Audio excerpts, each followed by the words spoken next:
Les amitiés du bocal. Bonjour, nous sommes Violette, Maude, Samalis, membres d'un collectif de personnes concernées par les difficultés en lien avec la santé mentale.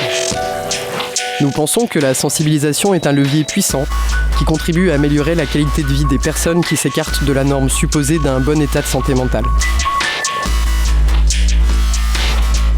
Au fil de nos chroniques, nous allons tenter de vous présenter nos réalités, de contrer certaines idées reçues stigmatisantes, de faire évoluer vos connaissances sur la santé mentale et, pourquoi pas, aussi sur vous-même. C'est parti pour la balade mentale des agités du bocal.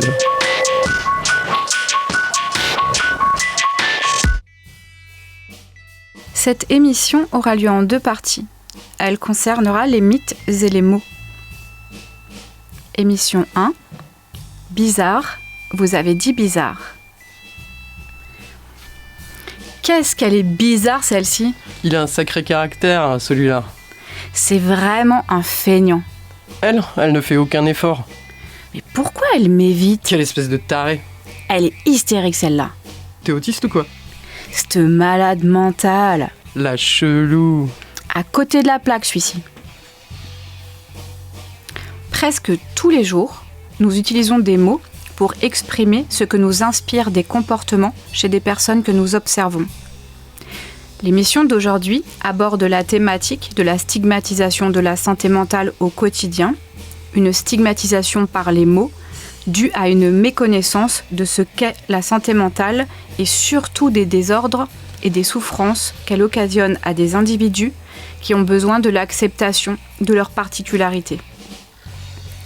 L'Organisation mondiale de la santé, l'OMS, définit la santé mentale comme un état de bien-être qui permet à chacune de réaliser son potentiel, de faire face aux difficultés normales de la vie, de travailler avec succès et de manière productive et d'être en mesure d'apporter une contribution à la communauté.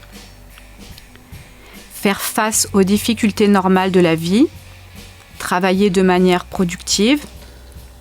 À l'écoute de cette définition, un état de bonne santé mentale nous apparaît comme une norme sociale basée sur la capacité d'un individu à faire, à travailler, à réussir.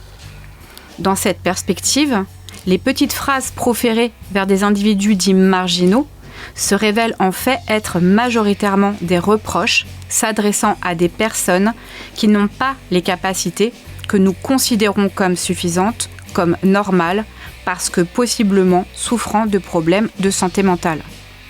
Vous viendrait-il à l'idée de dire à un asthmatique « Fais un effort, tu fais trop de bruit quand tu tousses là. Ça dérange tout le monde. » Cela paraît inconvenant, n'est-ce pas ?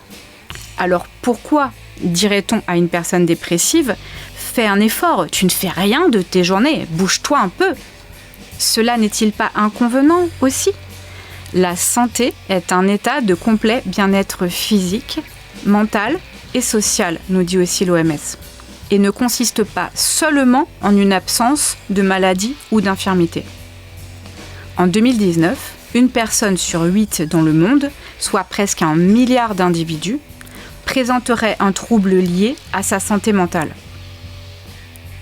Certaines idées reçues tendent à vouloir faire reposer sur l'individu seul la responsabilité de son état de santé mentale.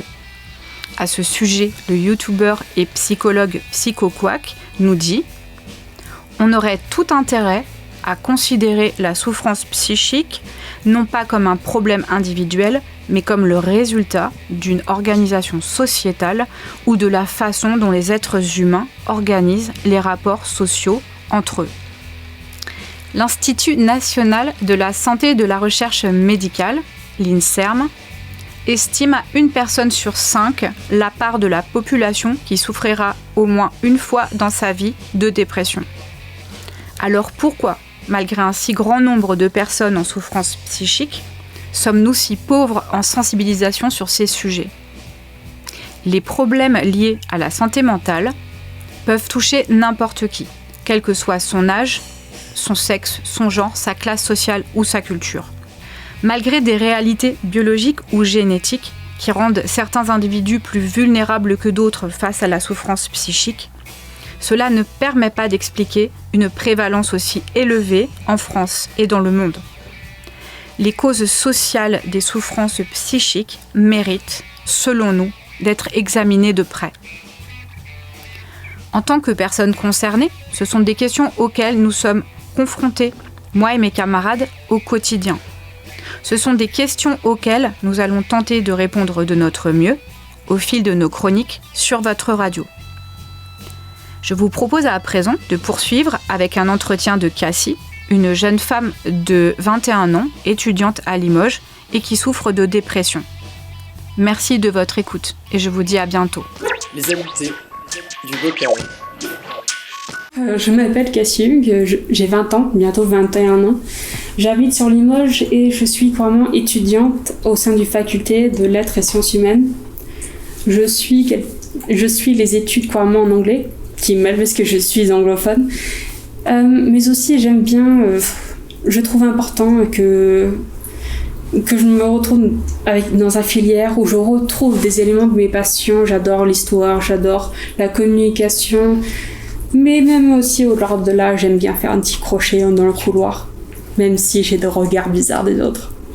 Et au-delà des choses que tu retrouves à la faculté, est-ce que tu as des activités que tu aimes faire quand tu es chez toi ? Chanter, comme tout le monde, sous la douche. C'est un endroit très très important que j'aime bien. Aussi, je dirais que j'aime bien faire la cuisine, faire les gâteaux, mais ça a vite parti quand c'était à moi de faire la vaisselle après. Ouais, je fais aussi du crochet. Je commence à le vendre sur les petits marchés. Principalement parce qu'on m'a dit que je peux pas garder une collection qui va déborder mon appartement, mais aussi pour gagner un peu d'argent. Tu pourrais nous parler des choses qui posent des problèmes dans ta vie par rapport à ta santé mentale ?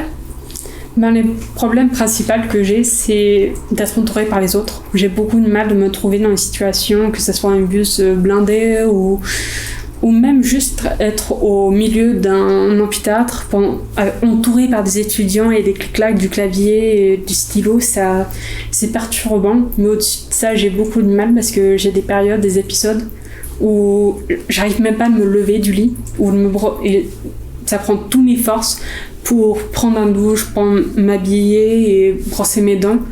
Et même l'idée de sortir dehors de mon appartement, de mon endroit de sécurisé, me terrifie. Et du coup, est-ce que avec un suivi de médecins et de spécialistes, de psychologues, est-ce que tu as eu des mots de diagnostic pour définir les problèmes que tu rencontres ? Ça a commencé, les problèmes se sont avoués ou démontrés à partir de mes 14 ans, après un traumatisme que j'ai vécu. Au départ, j'étais diagnostiquée en étant avec le stress post-traumatique, ou PTSD en anglais. Et après ça, mes symptômes de dépression se sont vraiment dévoilés.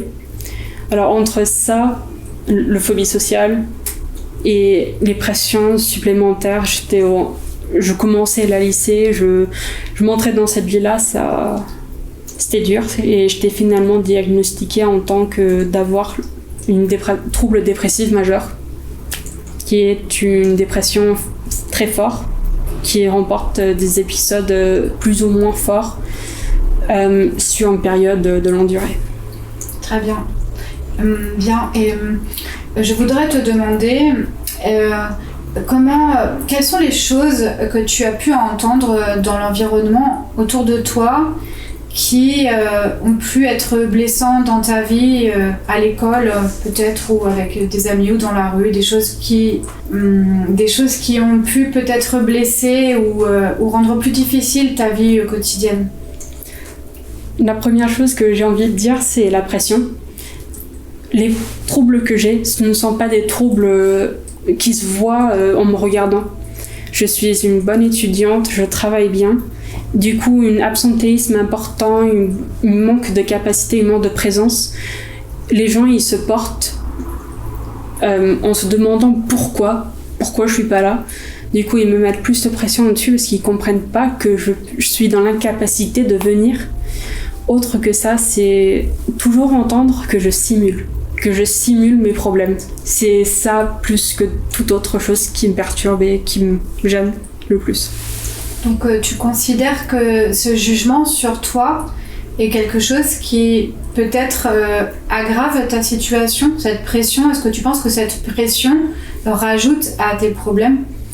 La pression, oui, c'est très dur que ça se rajoute pas, parce que la pression, j'en ai déjà, je me mets de la pression. Du coup, c'est encore plus dur de subir, de porter plus de poids sur le dos, d'avoir une figure parentale, un professeur, un ami qui te met encore plus la pression, parce qu'après, à bout d'un moment, tu vas craquer. Et c'est à ce moment-là que tu te trouves en situation et t'es complètement débordé. Retrouvez toutes les chroniques en réécoute sur le Bandcamp de Radio Pays de Guéret.